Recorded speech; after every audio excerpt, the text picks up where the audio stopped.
Buenas tardes a todos y buenos días a los que os conectáis desde América, que es una región que es muy importante para nosotros. Bienvenidos a este coloquio, a este segundo coloquio organizado conjuntamente entre Berlin Global Advisors, desde Berlín, Alemania, y MITID Corporate Affairs, desde Madrid, España. Soy Javier Balmaseda, director de EU Affairs en MITID.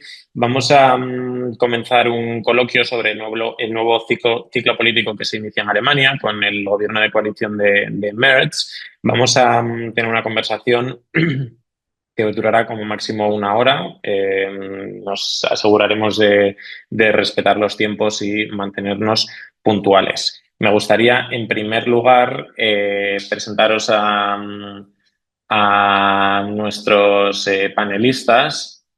Hoy contamos con Lilia Gotz, que es Junior Consultant en Berlin Global Advisors para asuntos gubernamentales y de diplomacia pública.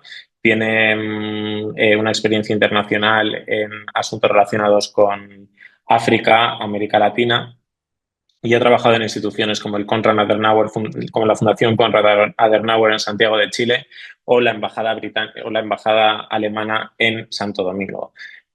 También tiene un perfil académico, habiendo trabajado en el Berlin Social Science Center y en la prestigiosa Universidad de Harvard en la Intersection of Migration and Politics. Lilia, bienvenida. Muchas gracias. Buenas tardes a todos y a todas. Es un placer darles la bienvenida a este seminario. Mi nombre es Lilia Götz y soy asesora en Berlin Global Advisors desde noviembre de 2023. Y en nuestra empresa estoy especializada en Government Affairs y Business Diplomacy con un enfoque en la interacción entre empresas, misiones diplomáticas y actores públicos. Y nuestra empresa, Berlin Global Advisors, es una consultoría política con sede en Berlín y con oficinas en Frankfurt, Bruselas y Londres. Está especializada en Government Affairs, es decir, apoyamos a empresas e instituciones en su posicionamiento frente a actores políticos y regulatorios. Y también trabajamos en temas de geopolítica, donde prestamos orientación estratégicas a inversores financieros en relación con los desarrollos políticos en Alemania, por ejemplo. Y este ya es el segundo seminario que organizamos junto con MITID desde que comenzamos nuestra colaboración. Y hoy nos espera una sesión muy interesante sobre la nueva etapa política en Alemania y también las implicaciones para España y Latinoamérica. Y con esto les doy la más cordial bienvenida y paso la palabra a mis colegas. Muchas gracias y que disfruten el seminario. Muchas gracias, Lilia. Perdona que es un problema técnico.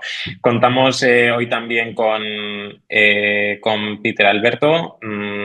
Peter Alberto, quienes estuvierais en la primera conversación que tuvimos en formato webinar con Berlin Global Advisors, lo conoceréis. Peter Alberto es asesor de asuntos públicos independiente y asociado a Berlin Global Advisors en calidad de Senior Advisor desde el año 2020.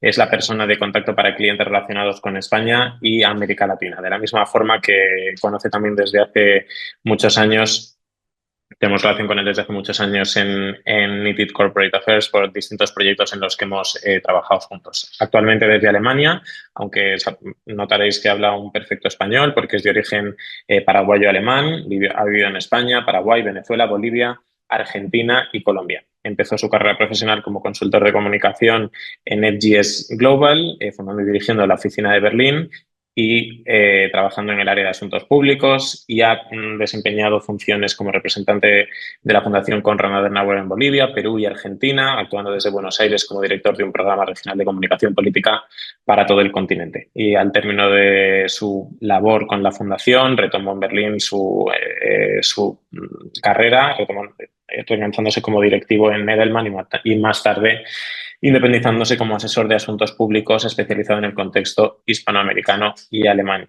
Bienvenido, Peter Alberto, y muchas gracias por estar con nosotros. Gracias, Javier. Gracias, Lilia. Bueno, esto es como sentirse ya en casita, ¿no? En familia, y encantado de poder repetir estas ocasiones más veces y, bueno, con muchas ganas de compartir estos últimos acontecimientos bastante interesantes que se dieron en Alemania, ¿no? Así es. Nuestros compañeros de Berlin Global Advisors han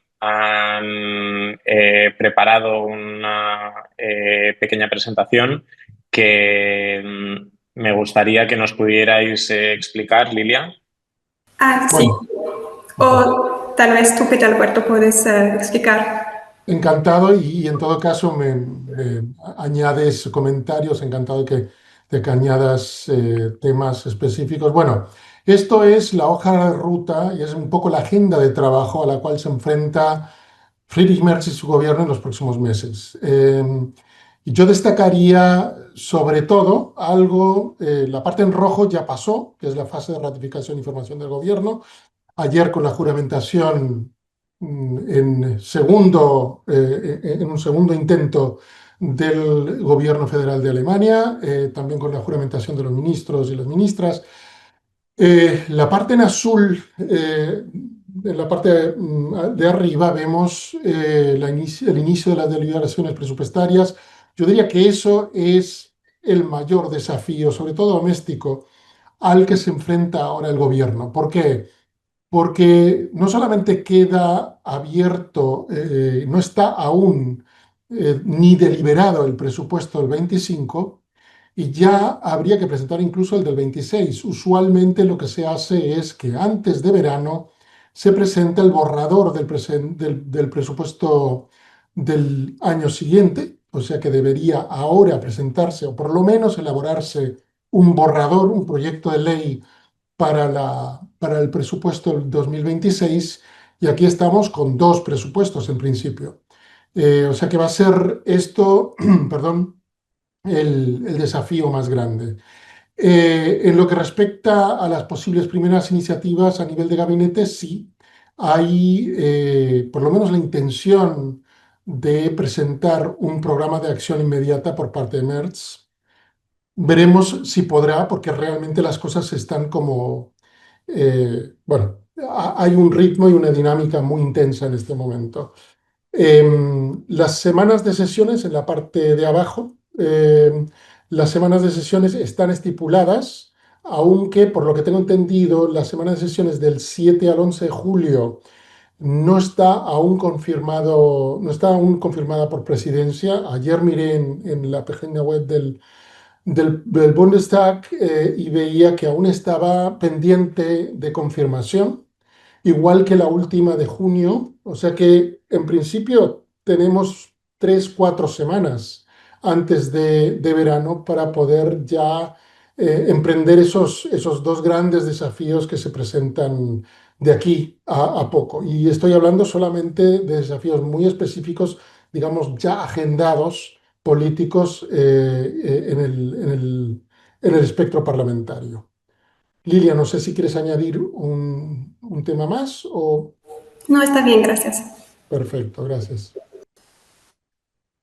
Si quieren, también puedo pasar antes de pasar a este folio, quizá volvamos al anterior, podría yo también hacer una referencia a los desafíos externos. Ahí vemos que el 24-25 de junio es la cumbre de la OTAN con jefes de Estado y Gobierno.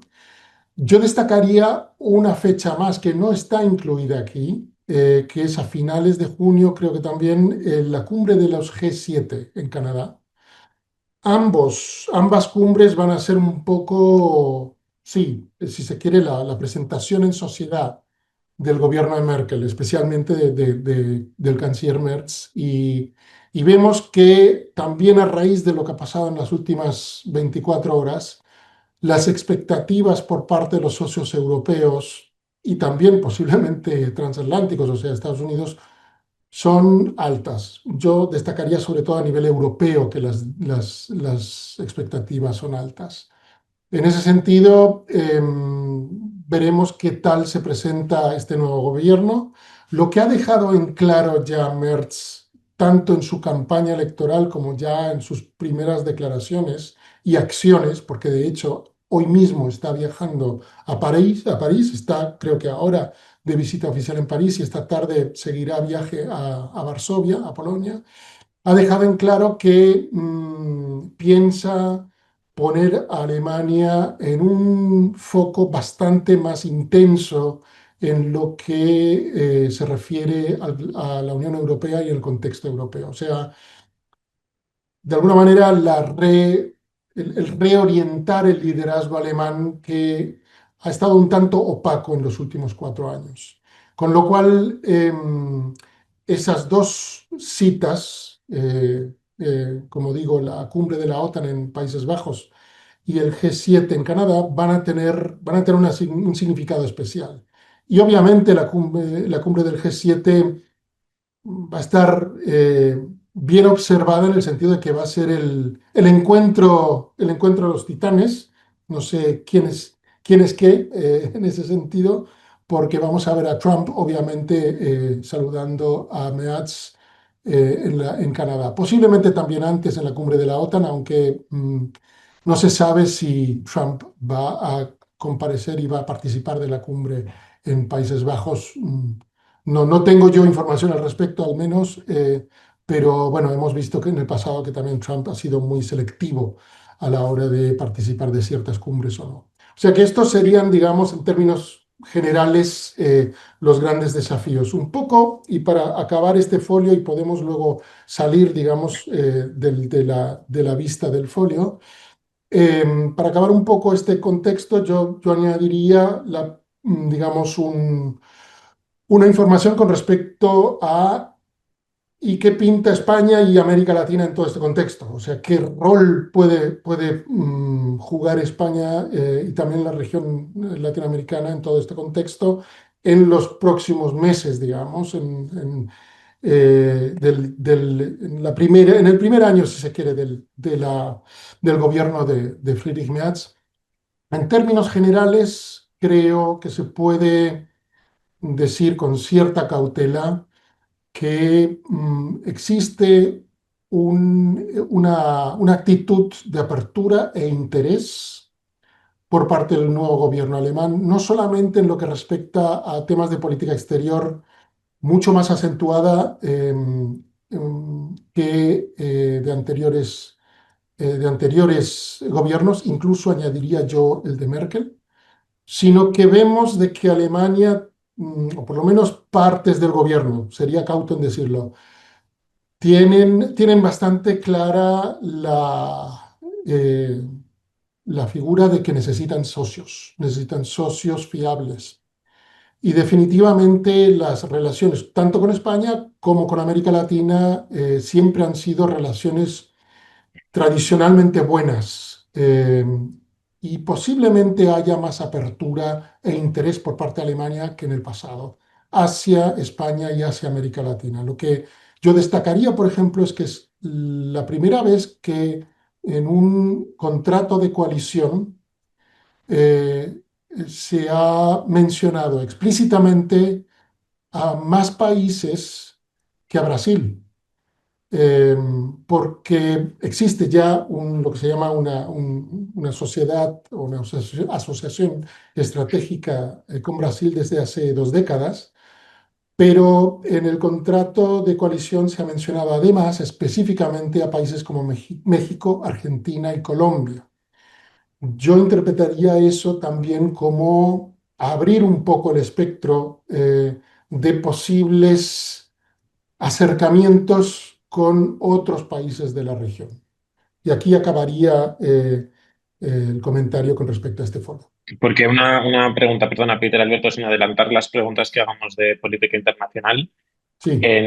No sé si ha habido algún encuentro o interacción destacada entre Trump y Merz, quizá pues la típica conversación telefónica ahora que ha sido electo, así, de la que podamos intuir cómo van a ser esas relaciones. Ahora Trump está, parece que bajando el tono. Imagino que no tardaremos mucho en ver a Merz sentado en el despacho Oval, en una de esas sesiones con Trump, que no sabes muy bien cómo van a acabar, pero no sé si hay algún indicio de cómo puede ser ese tono entre ambos. Es buena pregunta, porque Merz es declarado atlanticista. Desde hace muchísimos años ha estado en cargos directivos de importantes asociaciones que fomentan las relaciones transatlánticas. Es alguien que conoce muy bien Washington, digamos, la burbuja política de Washington, tiene buenas conexiones, aparte de haber sido durante muchos años directivos de una empresa de la talla de BlackRock Investments, o sea, una empresa bastante importante. Digamos que es un campo de juego que él conoce. Ahora bien, sabemos que Trump es disruptor y es alguien que no es precisamente parte de ese campo de juego, es más, se vanagloria de no serlo. Con lo cual será interesante ver cómo será, digamos, el relacionamiento entre ellos dos. Lo que sí que se sabe es que hubo, como se dice, detrás de las bambalinas, durante la campaña electoral y en la fase incluso de las negociaciones del contrato de coalición, contactos entre allegados a Merz y algunos funcionarios en Washington. Esto se manejó de forma muy reservada y muy discreta, porque obviamente Merz no tenía mandato en términos de ya ser canciller. Pero incluso tengo entendido, por lo menos, que han sido acciones avaladas también en aquel momento, a un gobierno vigente de Olaf Scholz. Ok, pasamos, si os parece, a esta slide que querías comentar, Peter Alberto. Bueno, justamente es lo que se refiere a lo que decía yo del contrato de coalición, que en la página 9 y en la página 128 se explicitan mucho más que en otros casos las relaciones con el Mercosur, con algunos de los países latinoamericanos. Con respecto también al rol de España, yo me aventuraría a decir con cierta cautela que sí, que también allí hay una búsqueda de afianzar lazos con socios. Y aunque no compartan la misma sigla política, Merz y Pedro Sánchez, creo que puede haber allí también una oportunidad para España de unirse un poco a lo que es el Triángulo de Weimar, ¿no? El Triángulo de Weimar, que es un poco el núcleo de la Unión Europea, formado por Alemania, Francia y Polonia, y poder también ver qué oportunidades pueden haber incluso para España uniéndose. Pero esto es conjeturas, ahí quiero ser un poco cuidadoso. De todas formas, yo creería que se pueden abrir oportunidades también para España. Muchas gracias, Peter Alberto. Vamos a pasar, si os parece, a una serie de preguntas que os voy a ir lanzando. Os pido tanto a Lilia como a Peter Alberto que participéis cuando lo consideréis. Quiero recordar también a todos los que nos están viendo que pueden dejarnos las preguntas por escrito a través de la plataforma y que nuestros moderadores nos las harán llegar para poder contestarlas. Vamos a empezar un poco por lo último, porque retomando también la conversación que tuvimos en nuestro primer webinar, ahí hablamos mucho del shock que había supuesto en España, y entiendo que también en otros países del sur de Europa que tienen una cultura política un poco más inestable o más acostumbrada a las sorpresas, pues como los titulares aquí eran la inestabilidad en Alemania y era la noticia, era hombre muerde a perro, ¿no? Y ahora nos hemos encontrado que cuando ya Alemania vuelve a ser Alemania y una gran coalición, algo que aquí sería imposible, Merz llega al Bundestag para esa votación y nos saltan a todos las alertas de los periódicos diciendo que Merz no ha superado esa primera votación. Incluso se habla de que hay como cierto caos y que se pueda posponer una segunda votación, y de repente parece como que la situación está fuera de control.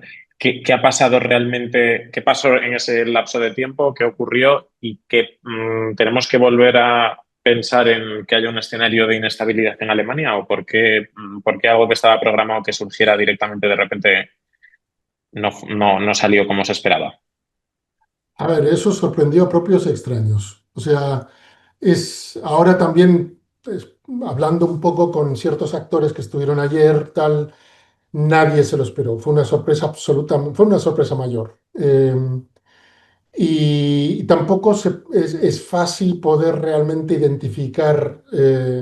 Ya empezó ayer un poco lo que se llama el blame game, ¿no? El apuntar a quién haya sido el culpable. A ver, la primera votación fueron 18, digamos, sumándolos a todos, fueron 18 votos en contra, en el segundo incluso dos.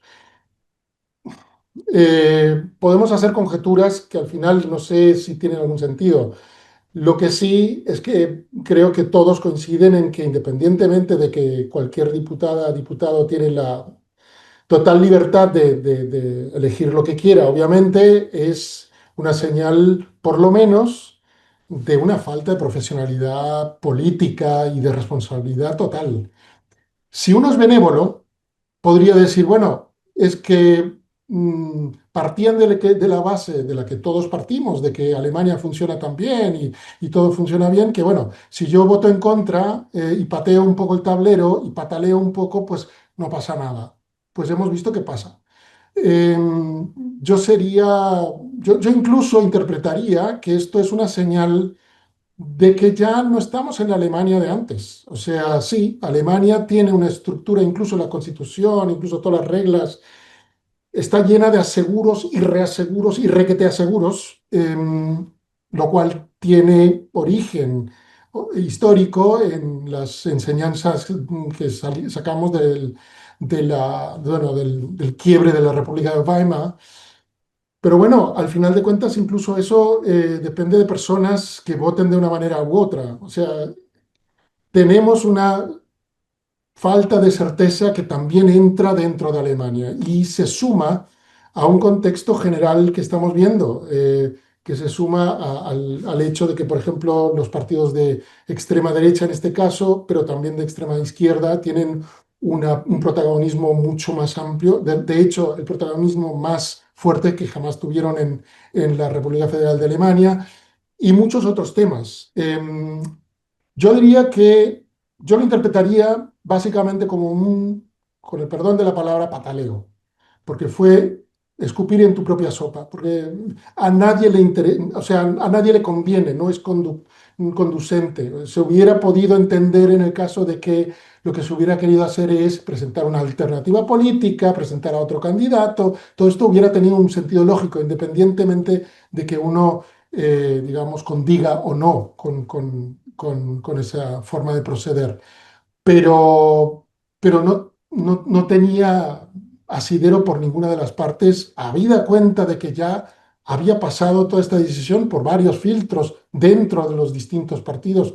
Incluso el Partido Socialdemócrata había hecho un referéndum interno al cual, bueno, que había sido refrendado por el 85% de los participantes y que implícitamente era un voto a favor de Merz. O sea que, interpretándolo de forma positiva, creo que ese susto ha sido sano en el sentido de que la gente se ha enterado de que, bueno, esto es en serio. Aquí ya no podemos hacer jueguitos políticos y tal, sino que esto es en serio. Aquí tenemos que ponernos en serio. Yo lo interpretaría de esta forma. Sí, que hay efectivamente un capital político que tiene Alemania en ese liderazgo que necesita tanto dentro de la Unión Europea como ya en Europa en tenido sentido más amplio, precisamente por la nueva geopolítica y las relaciones que hay transatlánticas, las que es muy importante seguir manteniendo o sea, no solo ser el líder, sino también parecerlo. Y esa imagen, pues me imagino que también se analizaría no solamente desde otros países de la Unión Europea, sino que probablemente también tendría una lectura en Estados Unidos o en China al final de debilidad, porque todo este tipo de sorpresas en negativo nunca te dejan en buen lugar. Bueno, en cualquier caso, ese gobierno, o sea, Merz al final consiguió los apoyos del Bundestag, ya es el canciller alemán. ¿Cómo ¿Cómo va a ser ese nuevo gobierno, ese gabinete de Merz? Y quiénes serán las personas a las que, si quieres estar enterado de política alemana, te convenga seguir en X o a través de noticias o así? ¿Dónde van a estar los peces gordos de este gobierno?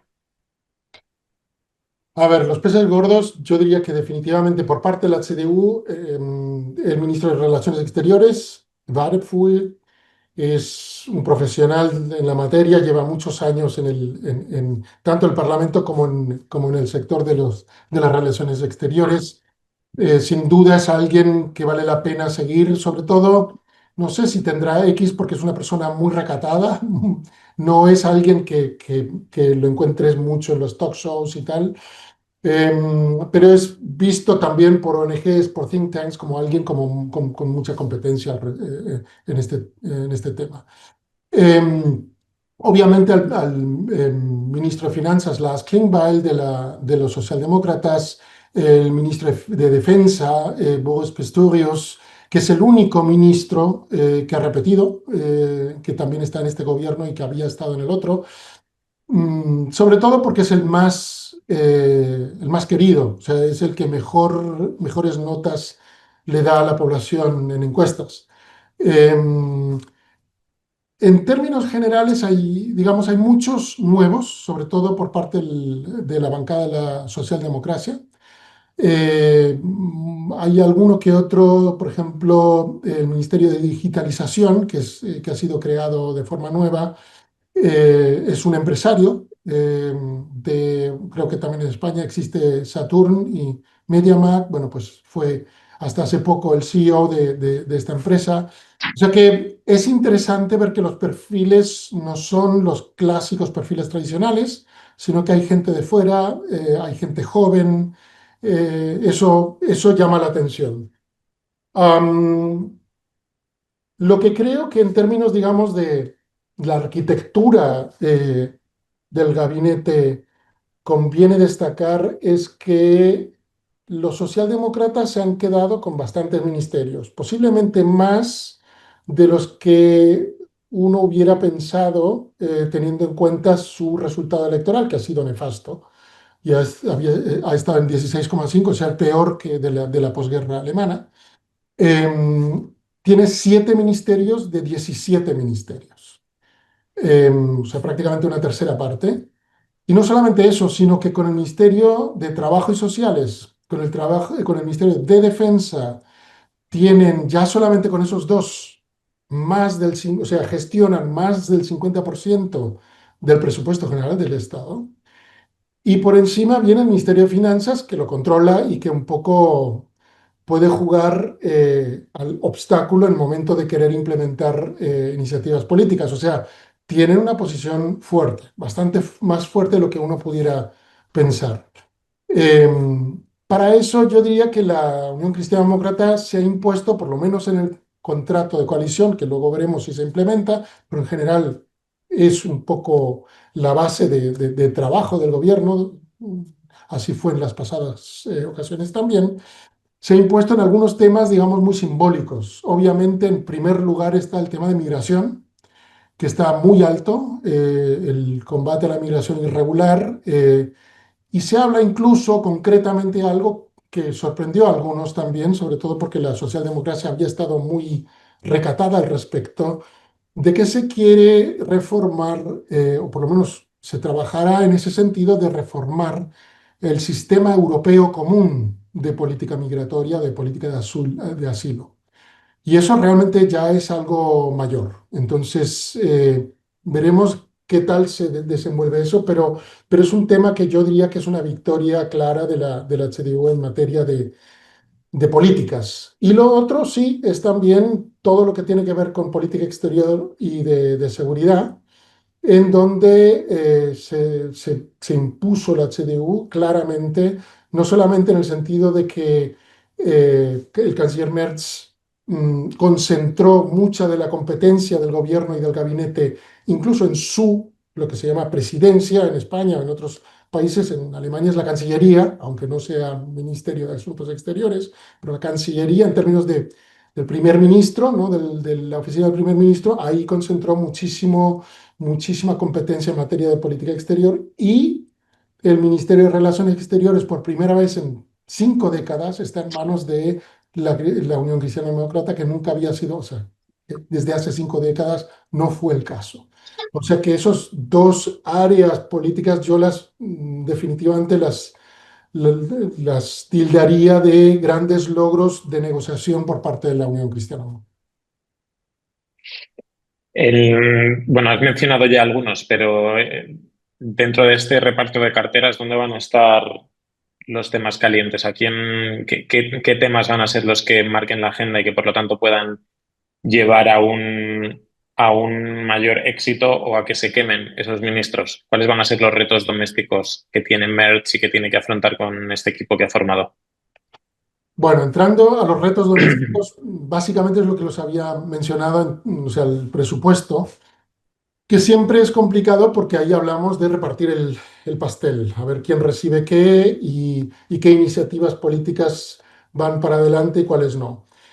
Eh, Definitivamente el tema de migración va a ser un tema, aunque aquí la parte, digamos, presupuestaria no lleva tanto peso, pero sí que es un tema político importante, muy ligado a la pregunta del manejo político con la AfD, con la Alternativa para Alemania, que es no solamente ahora el partido opositor, o sea, el principal partido opositor, sino que además en las encuestas, en algunas encuestas, incluso está pasando por encima de la Unión Cristiana Demócrata, liderando las encuestas. O sea que esto definitivamente va a ser algo importante. Lo otro es, se han dictaminado los fondos especiales que se llaman de defensa e infraestructura, cada uno de ellos valorado en 500.000 millones de euros, y obviamente eso, o sea, el cómo se reparten y qué tipo de iniciativas y proyectos proyectos políticos estarán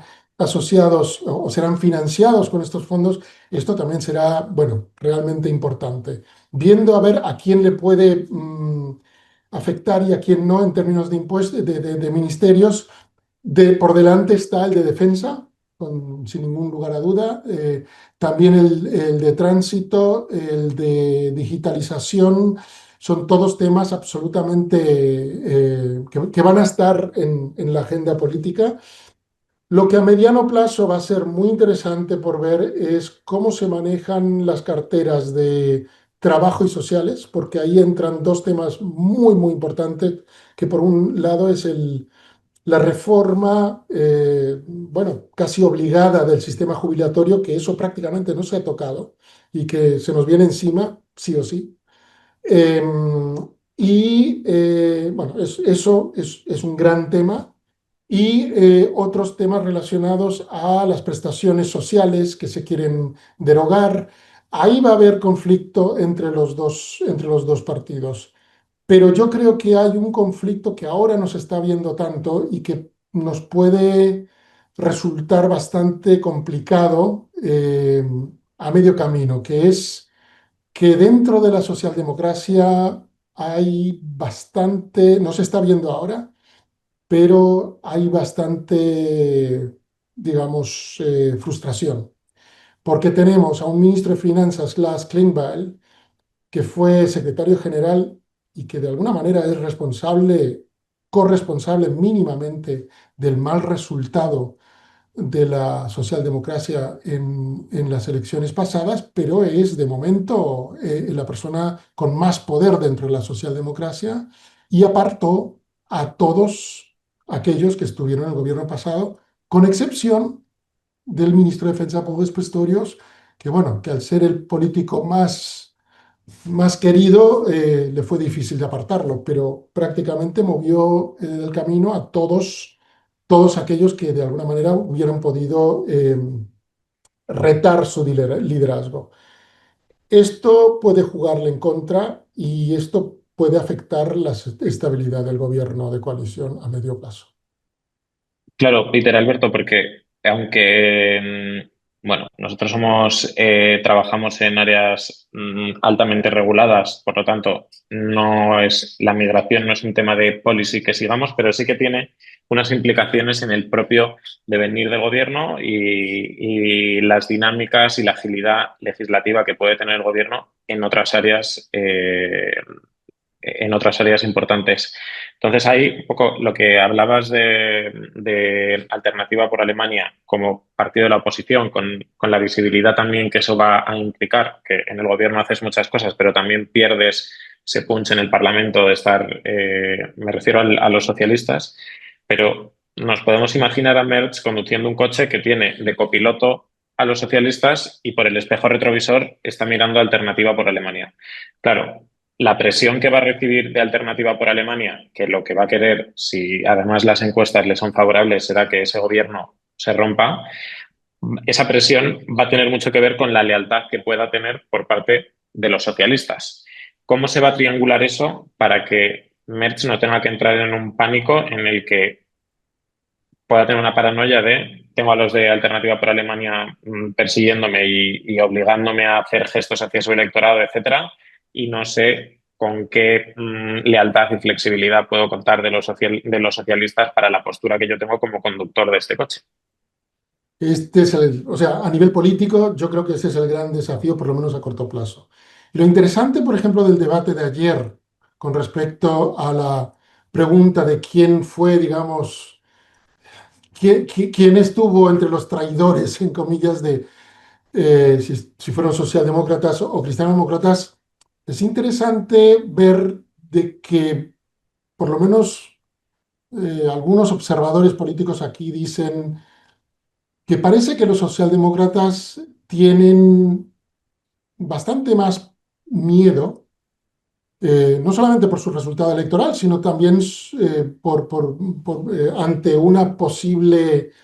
ante un posible envigorizamiento de la AfD y de la extrema derecha, por lo cual más bien la conjetura es que los traidores no estaban dentro de los socialistas, que ellos tienen mucho más claro, según estos observadores, de que tienen más que perder y de que posiblemente hayan sido algunos cristianodemócratas que hayan querido como marcar un punto que a todas luces absolutamente, sí, contraproducente y peligroso además, porque claro, lo que da es alas a la AfD. Lo primero que hizo la lideresa de AfD es, bueno, decir que había que hacer nuevas elecciones, ¿no? O sea, llamar a elecciones anticipadas. Bueno, pero ese sí, ese es el gran desafío y veremos cómo se maneja.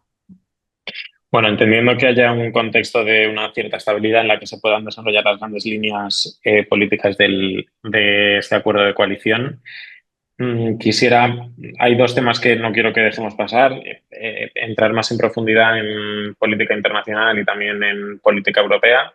Y luego tengo mucho interés en preguntarte en materia de política energética y agenda verde, que además es un tema que ahora está muy, muy candente en España, como habréis visto, porque tuvimos un apagón la semana pasada que nos dejó Sí. un día entero sin luz, ni conexión a Internet, ni saber muy bien lo que estaba pasando. En materia de política internacional, por empezar primero por la política semi-internacional, por la política europea, ¿cómo se espera que Europa ahora viene en unos momentos en los que se necesitaba un liderazgo y no había del eje franco-alemán eran líderes muy débiles? Es verdad que Macron se reinventa mucho, pero está casi políticamente de salida. ¿Cómo va a ser el papel de Merz dentro de la Unión Europea? ¿Cómo van a ser los ejes de relación de Alemania con otros países? Si van a ser en la forma de entenderlos más de colores políticos, de un canciller conservador de derechas con el color político que tengan las cancillerías de otros países. Y en el caso, por ejemplo, de España, ¿cómo va a ser la relación que podamos esperar en ese sentido? Si conoceréis que Merz, también por el peso que tienen los socialistas dentro de su gobierno, intentará tener más acercamiento a Sánchez o no.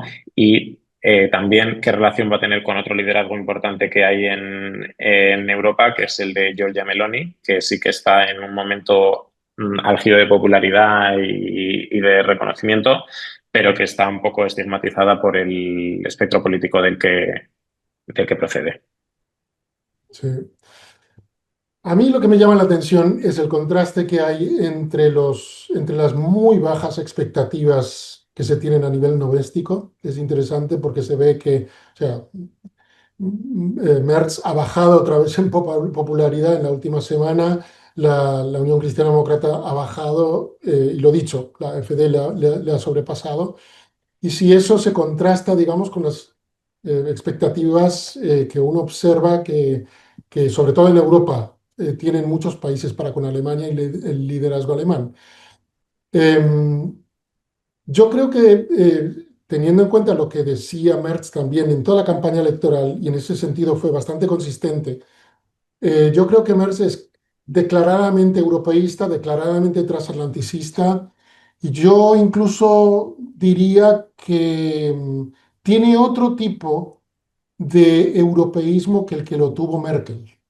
Él, quizá también por el origen de ser alemán occidental, de haber vivido, digamos, lo que es la división de Alemania en otro contexto, creo que tiene posiblemente tenga una relación con lo que es, con todo lo que tiene que ver el europeísmo, mucho más cercana a la tradición de Helmut Kohl, de entender la Unión Europea como un instrumento de paz absolutamente central para Alemania, que creo no es comparable con la percepción que tenía Angela Merkel de lo que es la Unión Europea. Y en ese sentido creo que, y bajo digamos, dentro de ese marco conceptual o filosófico, si se quiere llamar, él actúa de acuerdo a eso. O sea, el hecho de que hoy directamente se haya ido a visitarle a Macron, de que directamente vaya a Varsovia a visitar a Donald Tusk, esto no es simbología. Yo estoy además absolutamente seguro de que en estos viajes van a haber decisiones muy concretas. De hecho, se está hablando de que en París se están preparando ciertas decisiones en materia de seguridad y defensa que desde hace muchos, muchos meses, incluso desde hace un año, están allí en el ropero queriendo salir. No sé si eso se dará aquí o no, pero por lo menos algo en este sentido se está hablando. Con lo cual, yo diría que hay un compromiso muy claro por parte de MEAS en ese sentido. Y el hecho de haberlo puesto a Johannes Wadephul de ministro de Relaciones Exteriores creo que es una señal muy importante, porque es alguien que no polariza, es alguien que tiene una visión muy pragmática y que contrasta con lo que fue Annalena Baerbock, su antecesora en el cargo, con una perspectiva, Johannes Wadephul, de realmente buscar de forma muy pragmática y basada en intereses, sí, asociaciones, relaciones más importantes. Y en ese sentido, yo creo que España puede jugar un rol. Yo no vería de que tal y como dije antes, de que la sigla política, digamos, o la ideología política de los gobernantes, en este caso, tenga algún peso. Yo creo que tanto el ministro de Relaciones Exteriores nuevo, Johannes Wadephul, como Merz mismo, son relativamente pragmáticos al respecto y estarían muy de acuerdo de entrar en una cooperación más intensa con España.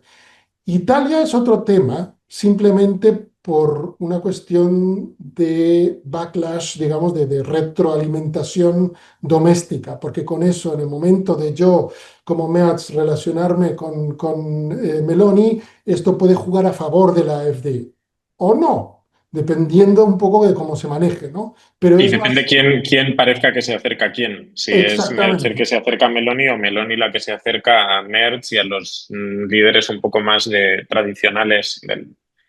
Ese es un poco el tema, cómo se maneja.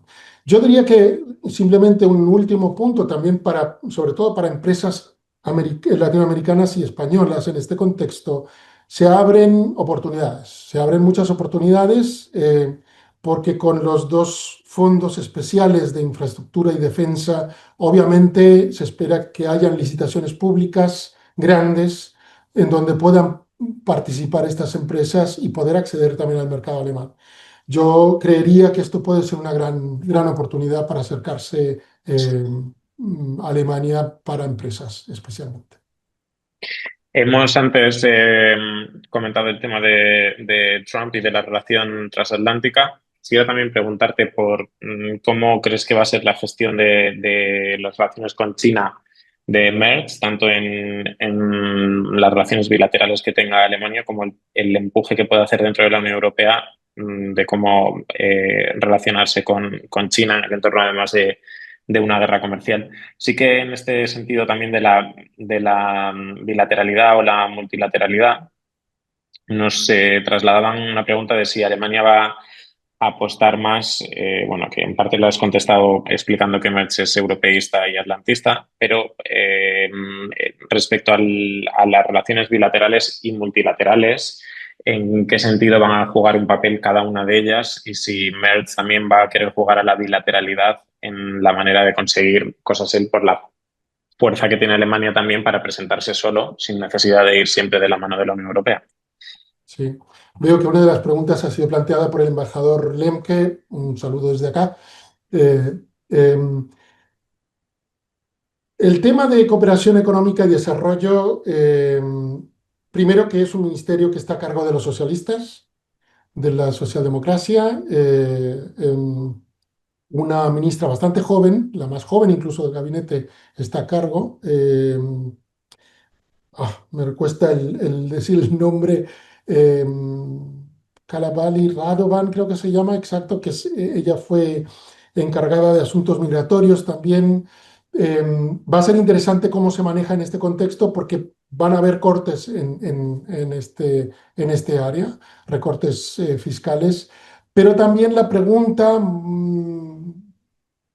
digamos, más básica de hasta qué punto el Ministerio de Cooperación y Desarrollo, Cooperación Económica y Desarrollo, se va a adherir más a líneas políticas del gobierno, o sea, del Ministerio de Relaciones Exteriores, porque hubo discusiones bastante serias durante incluso las negociaciones del contrato de coalición de juntar los dos ministerios. Y es un tema que ya lleva muchos años discutiéndose y es como muy polémico, pero bueno, obedece a diferentes escuelas de política exterior.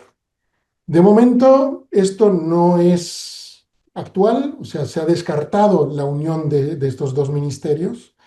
Pero aparte de eso, yo diría que, como vemos, y tal como lo he mencionado, el foco está mucho más puesto en una proyección exterior de intereses, digamos, nacionales, ¿no? En el concierto de la Unión Europea, sí, pero muy claramente bajo la batuta de intereses nacionales. Em, el multilateralismo creo que está en el DNA de la política alemana. Yo no veo que haya tendencias serias a querer abandonarlo. Sí, puede ser que en temas más puntuales Alemania o el nuevo gobierno alemán, persiguiendo, digamos, una política más pragmática de querer llegar a hacer cierto tipo de cosas o llegar a resultados, pueda optar en momentos específicos por la vía bilateral, pero eso correspondería más bien a prioridades de oportunidad y de querer llegar a cierto tipo de resultados más que en base a una filosofía o una política, digamos, de términos básicos, de decir, optamos ahora mucho más por bilateralismo que por multilateralismo. Muchas gracias, Peter Alberto. Y no quisiera dejar antes de terminar de hablar un poquito de energía y de Agenda Verde. Sé que se nos han quedado muchos otros temas, pero bueno, el tiempo es limitado. En la última fase del anterior gobierno alemán vimos como el canciller Scholz se empezaba a alejar un poco de las políticas verdes que se esperan de un partido de izquierdas y sorprendió con algunas decisiones y algunas formas de interactuar con Bruselas que estaban más alineadas con las peticiones que hacía la industria alemana, muy tocada por el aumento de precios de la energía y una preocupación que también había llevado a la inestabilidad en Alemania por el peso que tienen las industrias alemanas, no solo en Alemania, sino como locomotora también de Europa. Ahora tenemos un gobierno de coalición con un canciller conservador, pero con todavía mucha presencia de los socialistas. ¿Qué se espera que sea la posición y las políticas en materia energética y con relación al Pacto Verde Europeo del nuevo gobierno alemán? Es un tema muy, muy interesante porque muy claramente, y si uno ve también las encuestas, el tema de clima y protección o el cambio, o sea, la transformación climática, me entendía en un contexto más amplio, pasó hasta hace, yo diría, un año y medio, de estar entre los top 3 a estar muy por debajo de la preocupación, digamos, ciudadana del común, ¿no? Pasó a un rango mucho más ulterior de lo que uno hubiera pensado, que es también una de las causas por las que la socialdemocracia, bueno, puso más énfasis en otro tipo de políticas más tendientes a reforzar la economía y el crecimiento económico. Y en ese sentido creo que los dos partidos, quizás la socialdemocracia un poco menos que la cristiandemocracia, pero los dos están entendiendo que si no consiguen un crecimiento económico acorde a adelantar el tema climático, no van a tener éxito. Es más, el epíteto de Partido de los Trabajadores claramente hoy no lo tiene el Partido Socialdemócrata, sino el AfD. La mayoría de los trabajadores hoy votan a la extrema derecha y no al Partido Socialdemócrata, lo cual también fue, digamos, parte del planteamiento de los socialdemócratas de decir, bueno, el tema climático es importante, pero si no conseguimos convencer a nuestros electores cautivos, que tendrían que ser los trabajadores, de que esto va mano en mano y de que no irá al precio y a costa de puestos de trabajo, sueldos, etcétera. Si no conseguimos eso, va a ser muy complicado. Yo creo que ahí hay una convicción conjunta, que realmente es bueno que la haya, pero también ha habido una presión por parte dentro de la socialdemocracia de no olvidarse el tema. Y definitivamente por parte, digamos, de la, en comillas, lobby verde, en el más amplio sentido de la palabra, esto fue la crítica más fuerte para con el contrato de coalición, de que por ningún lado se veía una estrategia, digamos, de cómo hacer lo que acabo de decir, de compaginar lo que son intereses económicos con intereses ecológicos.